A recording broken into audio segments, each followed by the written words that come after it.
गोलू और राहुल एक ही गांव में रहते थे। गोलू एक गरीब परिवार का होनहार लड़का था जो पढ़ाई में बहुत होशियार था। उसका सपना था कि वह पढ़ लिख कर अपने परिवार की गरीबी दूर करे।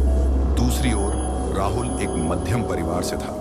वह शहर में काम करता था और उसका जीवन संतुलित था, काम और अपनी गर्लफ्रेंड रिया के साथ समय बिताना। गोलू की गर्लफ्रेंड स्नेहा उसे पढ़ाई के लिए प्रोत्साहित करती थी, लेकिन गोलू का ध्यान पढ़ाई पर ही रहता था, न कि प्यार मोहब्बत पर। गांव की डरावनी कहानी। गांव में एक पुराना और उजाड़ घर था। लोगों का कहना था कि वहां एक चुड़ैल रहती है जो पढ़ाई करने वालों से नफरत करती है। गांव में कई बार बच्चों ने देखा कि पढ़ाई करने वाले बच्चों की किताबें अचानक जल जाती थीं या उनके घर में अजीब अजीब घटनाएं होने लगती थीं। कहानी की शुरुआत गोलू ने रात में पढ़ाई शुरू की। वह अपनी बोर्ड परीक्षा की तैयारी कर रहा था। अचानक खिड़की पर किसी के खटखटाने की आवाज आई। उसने बाहर देखा, लेकिन कोई नहीं था। अगले दिन जब वह अपनी किताबें खोलकर पढ़ने बैठा तो एक पन्ने पर खून से लिखा था, पढ़ाई छोड़ दे, नहीं तो अंजाम बुरा होगा। गोलू डर गया, लेकिन उसने पढ़ाई जारी रखी। दूसरी ओर राहुल अपने काम और रिया के साथ खुश था। उसे इन सब बातों पर विश्वास नहीं था। चुड़ैल का आतंक। एक रात गोलू के कमरे में अचानक सारी बत्तियां बंद हो गईं। कमरे में एक डरावनी आवाज गूंजी, कहाँ था, पढ़ाई छोड़ दे, अब भुगतने के लिए तैयार हो जा। गोलू ने हिम्मत नहीं हारी और जोर से बोला, तू मुझे पढ़ाई करने से नहीं रोक सकती। उसके बाद चुड़ैल ने उसकी किताबें जला दी और कमरे में सब कुछ तोड़ फोड़ दिया। गोलू ने स्नेहा को सारी बात बताई। स्नेहा ने उसे कहा, डर मत गोलू, हम मिलकर इसका हल निकालेंगे। राहुल का सामना। राहुल, जो इन बातों को मजाक समझता था, ने सोचा कि गोलू सिर्फ डर रहा है। लेकिन एक रात जब राहुल गांव लौटा तो उसने भी चुड़ैल को देखा। वह अपने काम के दस्तावेज तैयार कर रहा था।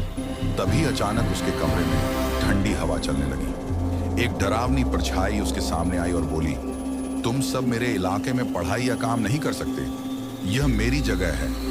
राहुल ने हिम्मत जुटाई और चिल्लाया, तू कुछ भी कर ले, मैं अपना काम नहीं छोड़ूंगा।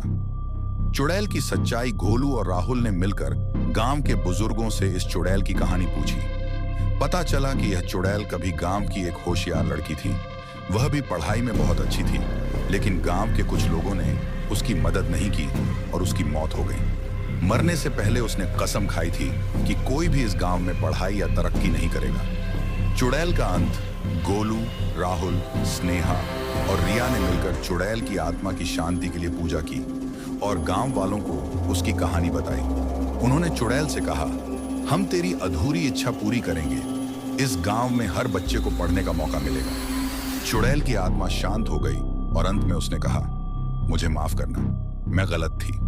तुम्हारी मेहनत और इरादे नेक हैं। हमेशा सच्चाई और मेहनत के रास्ते पर चलना। कहानी का संदेश। कहानी ने गांव वालों को सिखाया कि शिक्षा और मेहनत ही सबसे बड़ा धन है। चाहे कितनी भी मुश्किलें क्यों ना आए, हमें कभी हार नहीं माननी चाहिए। अंत में गोलू ने टॉप किया और एक बड़ा अफसर बना। राहुल ने भी अपने काम में सफलता पाई। गांव में अब हर बच्चा पढ़ाई के लिए प्रोत्साहित होता है। इस कहानी से हमें यह सीख मिलती है कि चाहे कैसी भी परिस्थिति आ जाए, हमें अपना आत्मविश्वास कम नहीं करना चाहिए।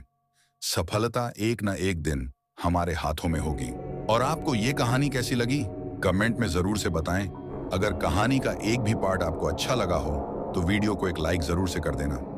और अगर आप डेली ऐसी ही स्टोरी इस चैनल पर सुनना चाहते हो तो चैनल को सब्सक्राइब करके बेल आइकन को ऑल पर सेट करके रखना, जिससे हमारी अगली वीडियो की नोटिफिकेशन सबसे पहले मिल सके। धन्यवाद।